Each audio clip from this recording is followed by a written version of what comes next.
Jazz ASMR. Today, I talk to you about the history of jazz music and the legends behind it. But first, I've got to taste my Russell Stover Valentine's Day chocolates.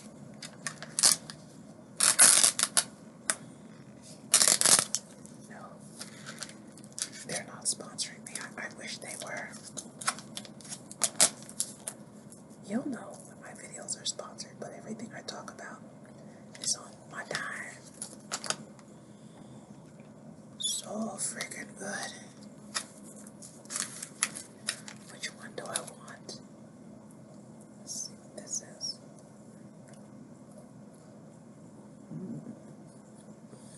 It's the coconut.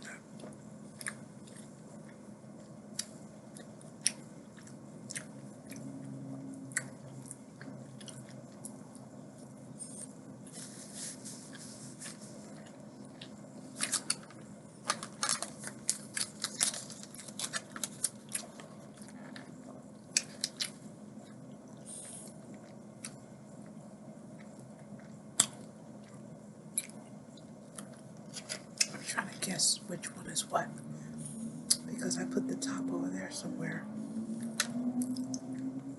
My guess is that one's the caramel. So I want to eat that one another day because the caramel is all hard and sticky. But this one I think is that nice vanilla cream. Can't wait to get to it. I love chocolate and coconut the best because I'm a real coconut lover. I make my smoothies with a little coconut milk and even a little coconut oil. I cook with coconut oil. I put it on my face, my hair.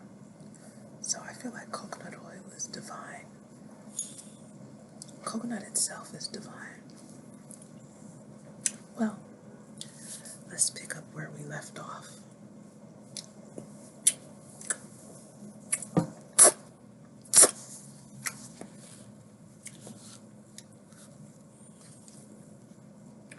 The original Dixieland Jazz Band.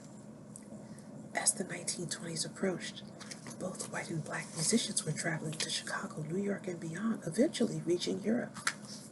Through live performances and the first jazz recordings they successfully spread the uninhibited New Orleans style to national and international audiences. One group of white musicians, Brown's Dixieland Band, labeled a jazz band as a slur by the Chicago Musicians Union in 1915, was said to reflect more of the minstrel tradition with novelty effects and other kinds of hokum predominating.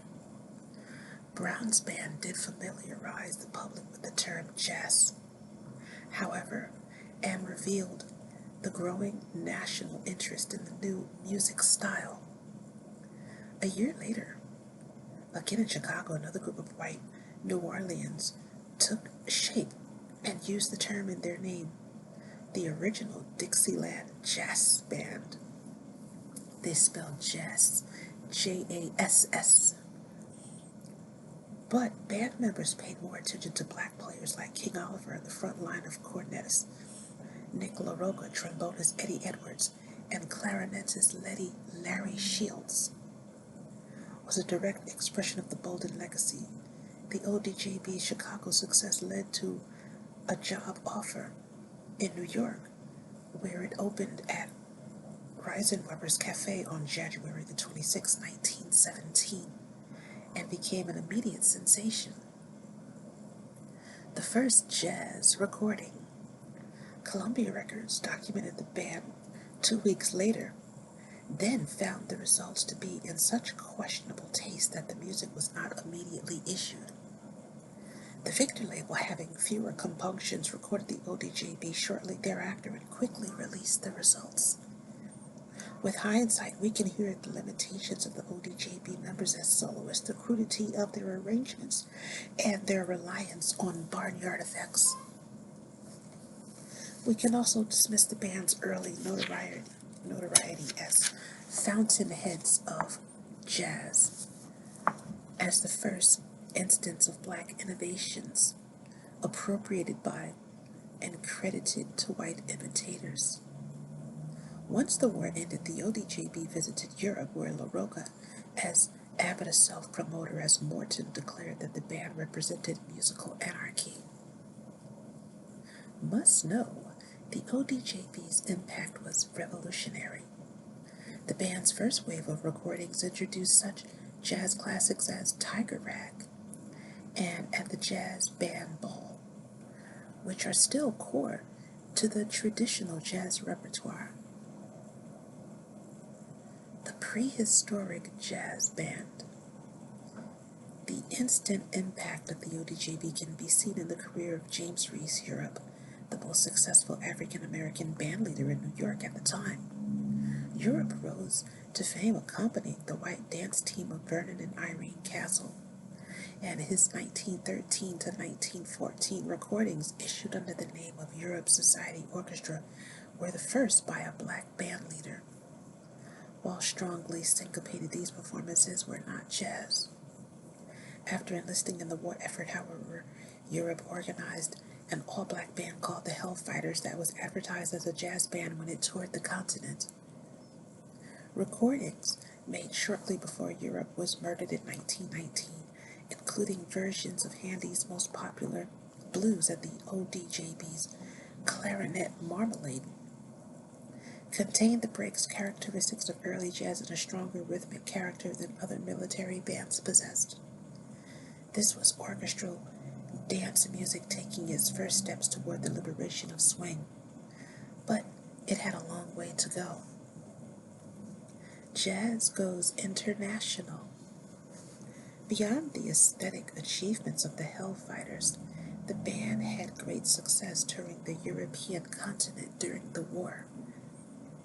Other orchestras soon crossed the Atlantic, including Will Marion Cook's Southern Syncopated Orchestra, which featured the New Orleans clarinetist Sidney Bechet. Ernest Ansermet, the Swiss conductor, who had premiered Stravinsky's Rite of Spring, was overwhelmed when he heard Bechet. In a 1919 review that is considered the first prominent piece of jazz criticism, Ansermet proclaimed that Bechet was the first of his race to have composed perfectly formed blues on the clarinet, and predicted that Bechet's approach was the highway the whole world will swing along tomorrow. Ansermet had that last part right, although the musician who paved the highway was a contemporary of Bechet's who was still working in New Orleans. Chocolate break. Let's see if I was right about this one being the vanilla cream. Chocolate is wonderful. Don't you just love chocolate?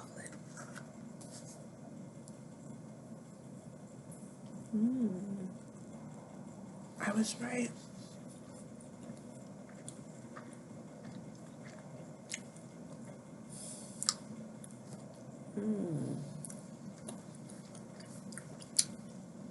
It's so smooth and creamy.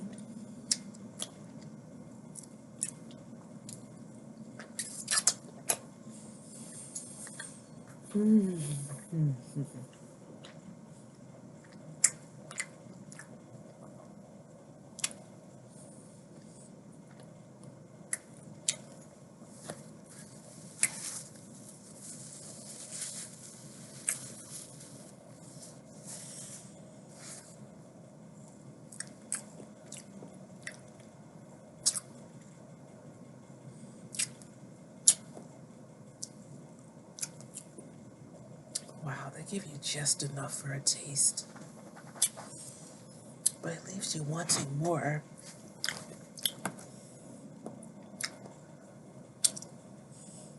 Must know, the Hellfighters' success was the first indication that jazz, or at least music on its way to becoming jazz, could become a musical international language. Want to know more? These songs, along with the musicians or groups who performed them, are some of the highlights of the era. W.C. Handy's Memphis Blues and St. Louis Blues, Scott Joplin's Maple Leaf Rag, the original Dixieland Jazz Bands at the Jazz Band Ball, Clarinet Marmalade, Dixieland One Step, Livery Stable Blues, Tiger Rag, and James Reese Europe's Jazz Baby. Oh, here are pictures of Sidney Bechet and James Reese Europe. That's Sidney Bechet.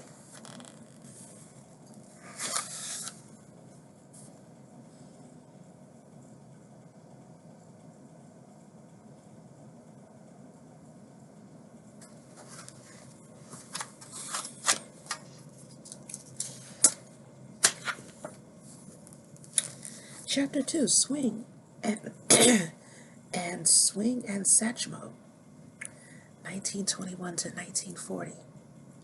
Despite the premium it places on collective improvisation, jazz, like any other music, has depended upon the example of great individuals. For a new style to be completely expressed, all members of an ensemble need to be able to play in a common rhythmic and harmonic language. Likewise, new ideas exchanged between like-minded artists have been invaluable as jazz has evolved. But at critical moments in jazz history, the single voice of genius has been commanding enough to bring all other voices forward. Louis Armstrong, seminal figure. In these years, jazz came into its own, growing more diverse and sophisticated, leaving its mark in other areas of music and culture. One man is primarily responsible for this change, and his impact was as far-reaching and profound as that of any other 20th century musician. His name is Louis Armstrong. It is indicative of his importance to both his country and his era that despite proof that his actual date of birth was August 4th, 1901, his claim to have been born on July 4th, 1900, continues to carry a poetic veracity that overshadows the hard facts of baptism certificates and census records. Armstrong is New Orleans' #1 son, and his musical career began in a vocal quartet on the city's streets corners before he was a teenager. After firing off blanks from his stepfather's revolver during the 1913 New Year's celebrations, Armstrong was committed to the Colored Waifs Home for Boys, a sentence that allowed him to learn the cornet and perform in an orchestra. Did you know Louis Armstrong showed obvious musical talent even as a teenager?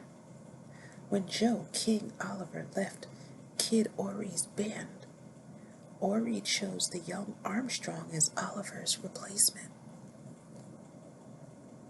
Leaving home, heading north, Armstrong would soon take to the road, playing in the Riverboat Orchestra of pianist Fate Marable on excursions that took the youngster and other important New Orleans musicians to the northern extremes of the Mississippi River, well before their music was documented on record.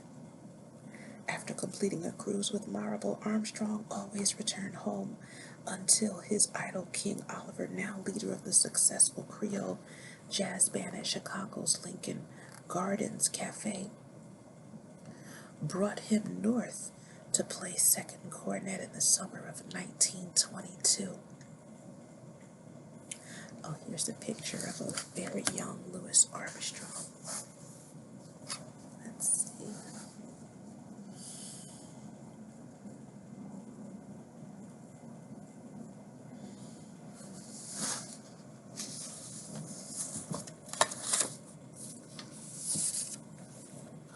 The Creole Jazz Band Records. The historic recordings that Oliver's band made the following year at a Richmond, Indiana studio and in Chicago remain powerful statements despite the severe limitations of the acoustical recording process for early 78 RPM records. Individual parts often merge in the polyphonic blend of two cornets, clarinet, Johnny Dodds, trombone, most often Honoré Dutry, and rhythm including pianist Lil Hardin and drummer Baby Dodds. But the musician's syncopated strength, emotional force, and the absence of hokum place Oliver's band far beyond the ODJB. The tracks, Chimes Blues, Tears, and Snake Wrath, also feature Armstrong's rhythmic sophistication and melodic clarity in solos, lead passages, and two cornet breaks executed with Oliver. Did you know Lillian Hardin, pianist in the Creole Jazz Band, married Louis Armstrong in 1924? Well, thanks for watching and listening. Like and subscribe. Catch me in the next video, and may you find lasting happiness. Bye.